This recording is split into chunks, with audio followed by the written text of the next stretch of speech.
start recording on the audio. You're recording over there? I am. Hi, Mom!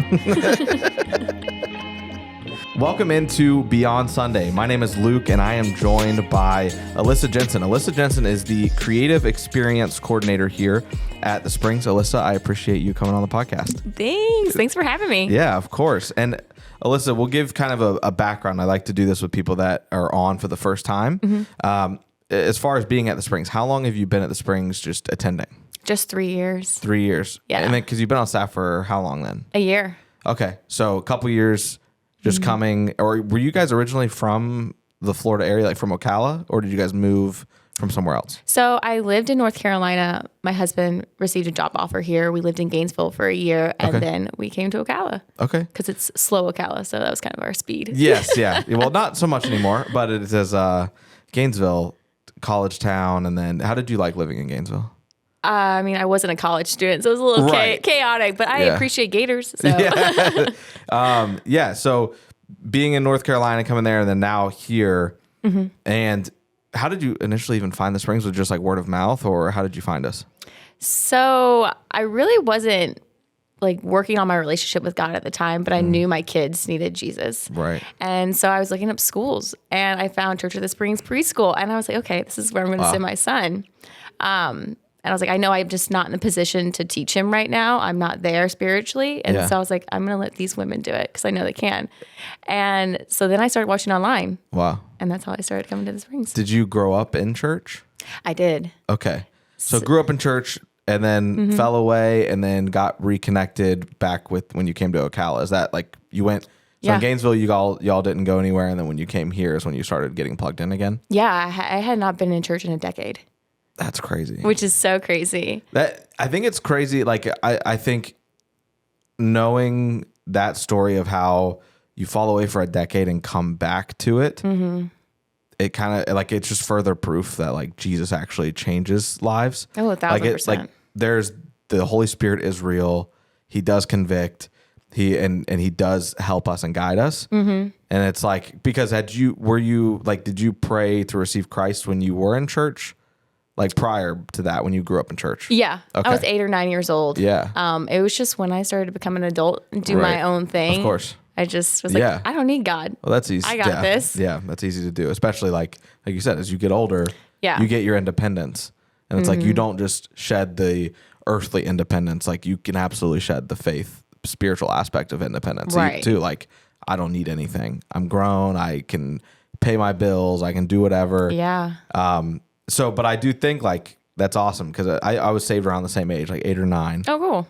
And I think it's awesome how you can fall away and then still feel a conviction of like, I need to be like, he never left you. You know what I mean? Yeah. And so at that point I had become so depressed. My anxiety was high, and it was just in my living room that God spoke to me. Wow. Which was crazy. And he was like, Alyssa, what are you doing? Like, you need me. You can't do this on your own anymore. Yeah. And I broke out in tears. Yeah. I called my husband, who at the time wasn't a Christ follower either. So he thought I was kind of crazy. He was like, what's going on? Yeah. I had no friends. I was a stay-at-home mom. Wow. Like, it was just, but I felt so much comfort and so much grace in that moment.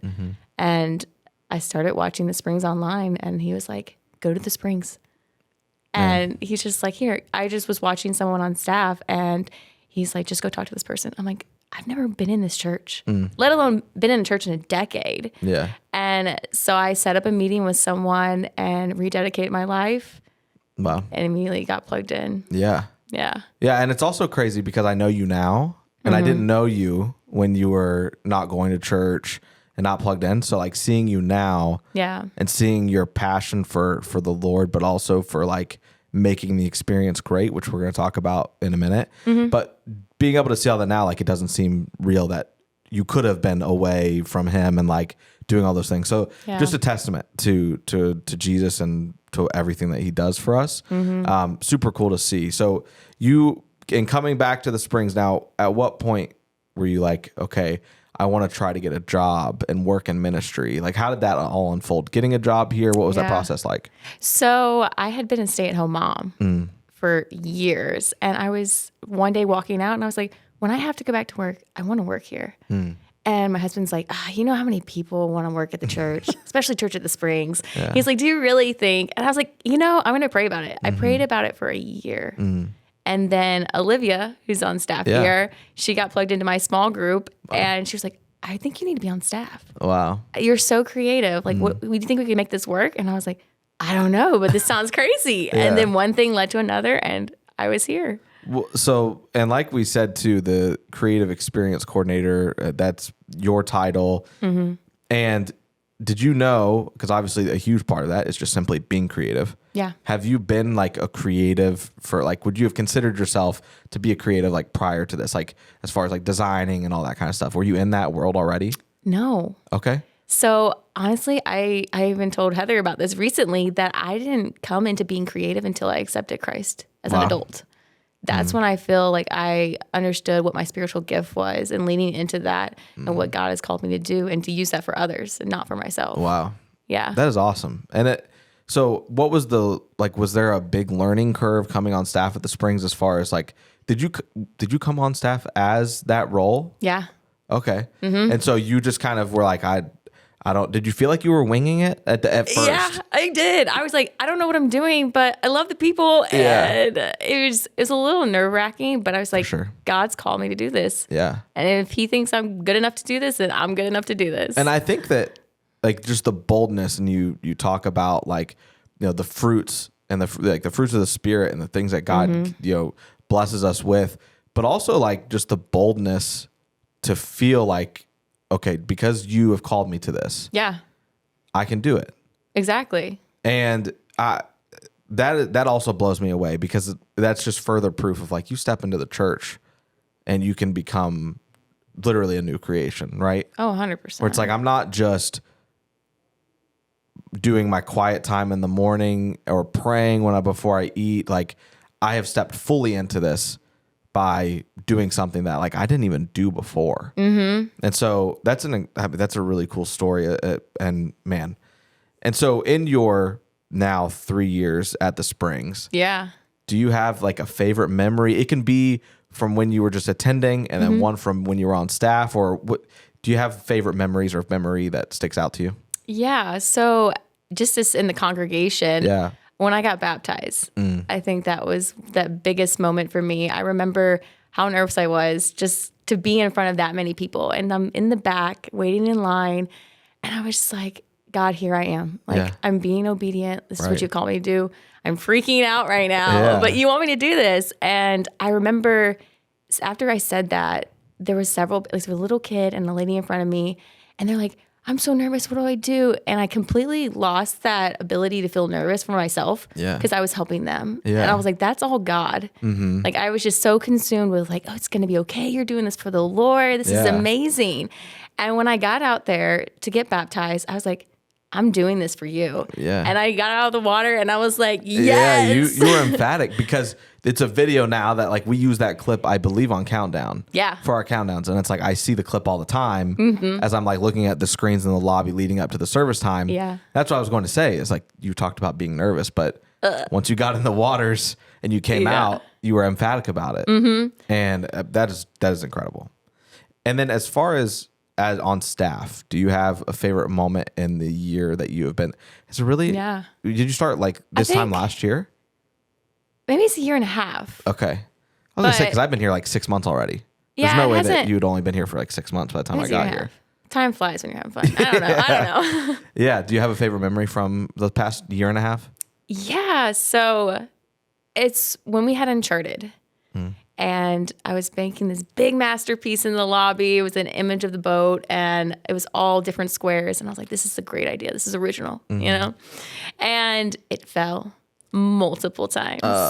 And I was devastated. Yeah. To the point of tears. And I'm just like, this is the design. Like, God put this on my heart. And I was like, I don't know how I'm going to make this work. And Joelle and William from staff came down and saw how upset I was, and they prayed for me. And other people rallied around me and prayed for me. Wow. And in that moment, I was just like, this is so big. This is family. People who really care. God's brought them in this moment, and they rallied around me, and we got it done.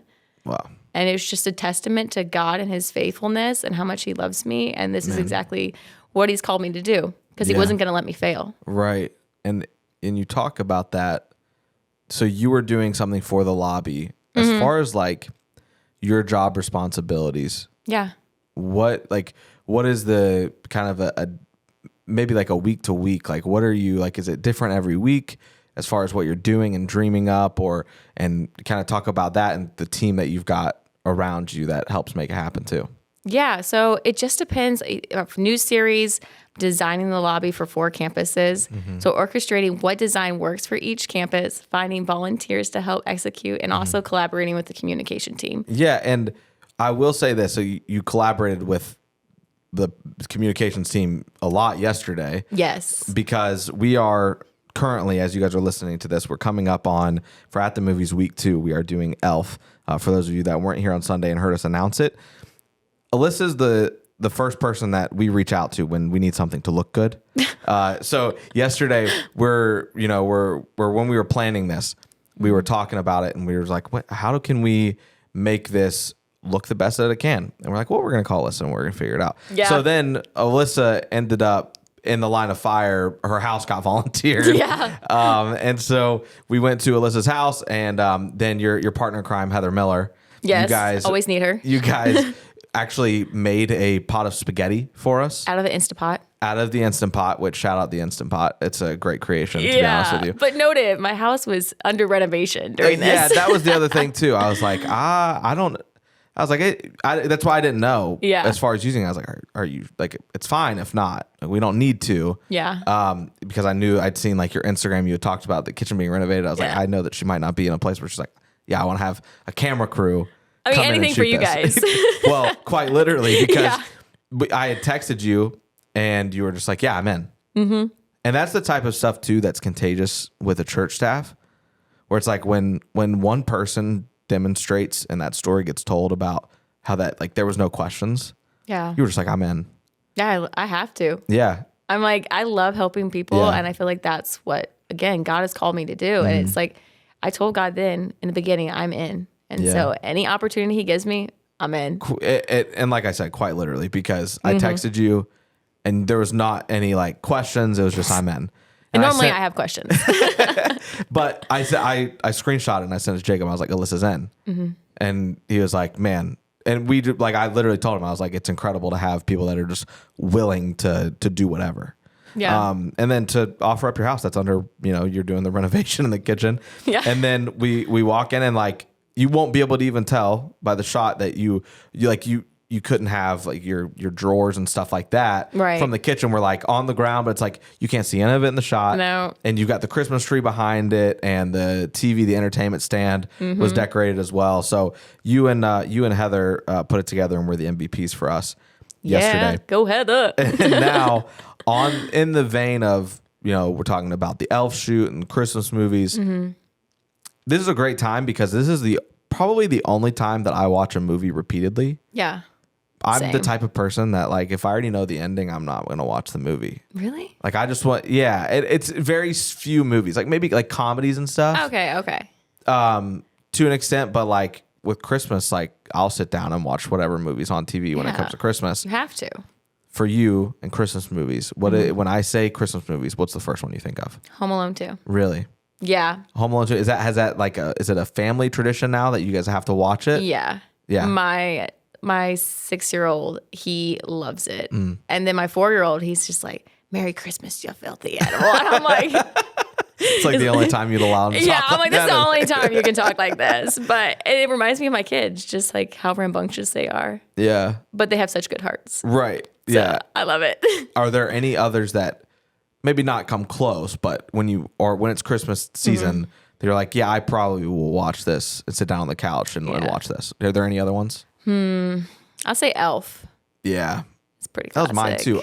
I saw something the other day. It was like Elf came out, I don't even know, like 23 years ago or 24 years ago today. Elf, let's see. We're going to do this on the air here on live. It makes me feel old. 2003. So what is that? I'm just a wee baby. 21, 22 years ago, whatever that is. Yeah. Which is crazy because I was like 7 or 8 then. And I remember seeing it and then I just never stopped seeing it. Like it was one of those things. in my parents' car, we had like the DVD player where you like slide the disc in and like it'll play. Classic. And one of them that we had was Elf. It wasn't just a Christmas movie. Like it was. I'd be in the car. I would switch. Honestly, I didn't like looking back on it. I was just a big Will Ferrell guy at the age of 8. It was like that. This movie, Kicking and Screaming, the soccer movie. Yes. So it was like those two movies were heavy on my rotation in the car. It's like I'm on the way to school. I'm on the way home. I was like, I need to watch it. It was like my comfort. Yeah. Lauren's got my wife, Lauren, for those of you that don't know that are listening. My wife, Lauren, she loves Gilmore Girls. Oh, yeah. So like we've all got our in the background things. At the age of 8 or 9, like Elf was my background show movie. I'm so surprised. I'm so surprised right now. I just loved it. So I was probably one of the happiest people to know that that's a movie we're doing for the series. Yeah, it's coming next. So, because for me it's Elf, and I do love Christmas Vacation. Ooh, that's a good one. I thought you were going to say Die Hard. Die Hard. No. Can we get rid of that? I mean, everybody brings it up, and Ron loves it. Listen, it's a Christmas movie. Oh, okay. All right. Just because it takes place with isn't there like a Christmas? I haven't even seen it. What? I just have protested it to this point. Okay, you have to watch it first. Really? Yes. But what is Christmas about? It takes place at Christmas time? Yeah. Yeah, I don't know. We'll see. It's still Christmas. We'll see. We'll see. Maybe I'll give it a try this Christmas season. Okay. And walk away being like, do I feel Christmas joy walking away from this movie? And you're gonna say yes. We'll see. We will see. So Elf and Christmas Vacation. Christmas Vacation was for me really just a byproduct of being Ron Sylvia's son. Mm-hmm. Like that is his favorite Christmas movie. He loved Cousin Eddie loves that movie. And so for me, I feel like I didn't see it till probably in high school. There's some parts of that are like, yeah, a kid probably shouldn't be watching this. Yeah, I think you need to be a little bit older. Some of our standards, I think, go out the window when it comes to Christmas movies. They do. And you don't even realize. Oh yeah, my kid's watching it, and it's like they'll say some words that are on the line. Yeah. And it's like I would never let them watch it, but because it's Christmas, Elf or whatever, we'll let Walter Hobbs say something here and there. Well, and that's like in Home Alone. Yes. There's things now as a parent, I'm like, I didn't even realize they were saying that. And I'm like, close your ears. You didn't hear that. Well, in Elf, I might cut this. I don't know. But in Elf, he's not cutting this. There's a part where, and we show a clip this weekend where Walter, after the whole Miles Finch incident in the boardroom, Walter tells him to get out of his life. Yeah. And Buddy walks away and basically like is depressed. Mm-hmm. And as a kid, you don't realize that. And then he literally is on, like he's walking a bridge and he's like, I don't belong here. And it's like, what were they insane? I mean, what is going on here? That's pretty deep. It is. And for it's a child? I wouldn't know as a child. I didn't know. Right. And to be honest, I really didn't think about it much. And because I've watched that movie, like I said, a lot since then. And then when we were preparing like the clips and everything like that, I was watching it. I was like, are they implying like he's on a bridge? Yeah. And so, but I do think that the moments like that in Elf, and I will, before we talk too much about Elf that we're already going to see and talk about next week on the episode, there are a lot of really deep things in Elf. Yeah. Just like those moments, like those emotions, like you can feel things in this movie. Yeah. And this man's wearing a full elf costume with tights. You know what I mean? Like, but you still can get there. Yeah, you can. Where it's like, I feel terrible for Buddy in this instance. And it's like, well, I feel bad for Walter because, he's on the naughty list. Yeah. He's like his life is not in a great place. The work-life balance doesn't exist. So many emotions. There's a lot. And it's just funny too. Like as you get older, you resonate more. Especially with Buddy. Yes. Yeah. No, you absolutely do. And there's a lot there, and we'll talk a lot about it next week. But then, like, I even think about Home Alone, like the one that we just did, which we did Home Alone, the first one, the original. And like I said, as you get older, you start to resonate with people. Yeah. And more than you did. And I've seen people that talk about like SpongeBob SquarePants. They're like, man, I resonate with Squidward as I get older. Yeah. Just like kind of. You want to be left alone? Yeah. Everything's chaotic and you just want everybody to be quiet. Right. But with Home Alone, it's like, you understand those parents were going crazy. They had to be. So many people in that house and then like lashing out. It's like things that I never thought that I would be as a parent. And then watching that, I'm like, yeah, I get it now. Yeah, and now you understand Kevin more. You're overstimulated and you understand Kevin. Right. And it's like, I don't want my kids to feel like that. You can relate as you get older. And I think debatably Christmas movies get better as you get older because of it's twofold. It's like you get to resonate with more people in the movies and you understand. It becomes funnier. It does become funnier. Because you're like, I didn't even realize that joke was there or whatever. And then also for kids, the joy of it. Like we watched The Santa Claus. Oh, those are good. Which is incredible. Yes. We watched The Santa Claus with Tim Allen and just classic Christmas movies, but we watched it with Harper. What'd she think? So a lot of what she watches is animated. She's 4, right?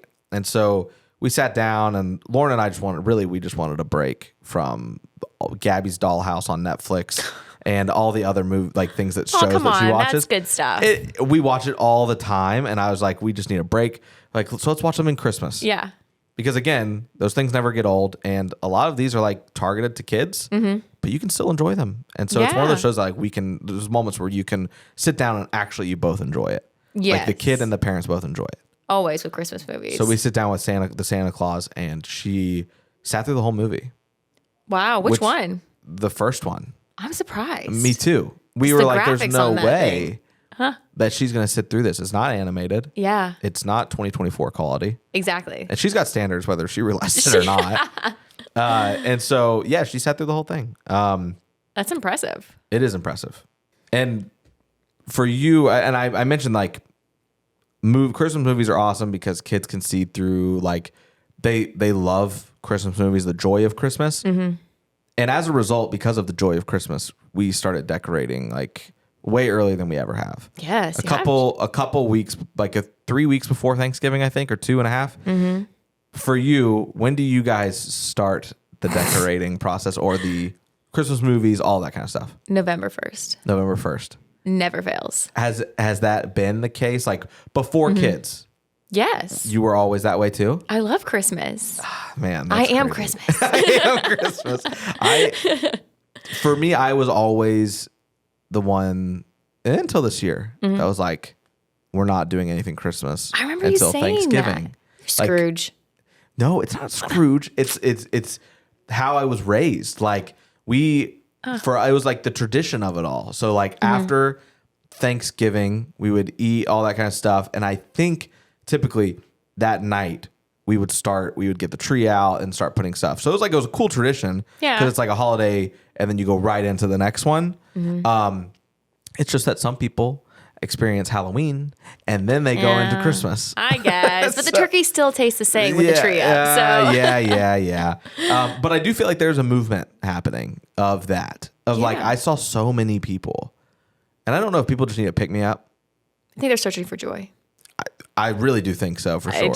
I think we're all just want it so desperately. Yes. So it's like, put the tree up. Yeah, put it up. And so we did, and we started out watching like the animated Grinch because we were like, we need to watch something that we think Harper will enjoy that's Christmas. Right. Because she's still at the age where like we couldn't put on Christmas Vacation and she would be watching the whole thing. You know what I mean? She wouldn't be entertained. Nor do I know if I would want her to. Yeah, that's a little too early. But yeah, so we started with that. But then like, are your kids, do they feel the same like as you? Has it rubbed off on them your joy and your love for Christmas? Oh my gosh, my 4-year-old. He, for Halloween at school, he dressed in Christmas pajamas. I was like, I'm here for this. Yeah. And November 1st, he came home and he was like, Mom, I told this kid Merry Christmas. And he told me it is not Christmas. But I told him it was. I was like, yes, you did. That's hilarious. So what is their favorite Christmas movie, Home Alone 2? Yeah. It's on repeat. On repeat? Yeah. Did you know there's a Home Alone 4? What? I haven't watched it. Home Alone 4? Yeah. Oh, it's like different people. It is. Well, they're all different. The first two is it are like the a same. different family or something? I haven't watched it. The cover is like a kid. Yeah. And I'll show it to you. What kid year? Doing the Home Alone face. Yeah, I don't know. Is he allowed to do that? Can he replicate the Home Alone face? I don't know. I don't think he can. I don't think he can. But what year is that made? Let's see. Home Alone for release year. Let's see. 2002. 2002. They were like quick doing that.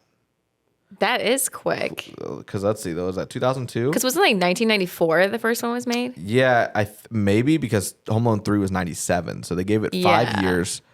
They did a whole new thing, and they just have this kid disrespecting the Home Alone face by letting him do it. That kid didn't even watch. No, he didn't. The first few. That kid's too young. He doesn't know. But anyway, we'll wrap up here. So this coming week is going to be Elf. We just did Home Alone, and then we've got some fun ones down the line as well. And then our Christmas service is going to be just like more of the classic Springs Christmas experience. Yeah. And then we are actually going to be doing a Christmas at the movies. We're continuing it the week after. It's still December. Yeah. It's still December. So we're going to be doing that as well. So there will be a devotional guide in the description.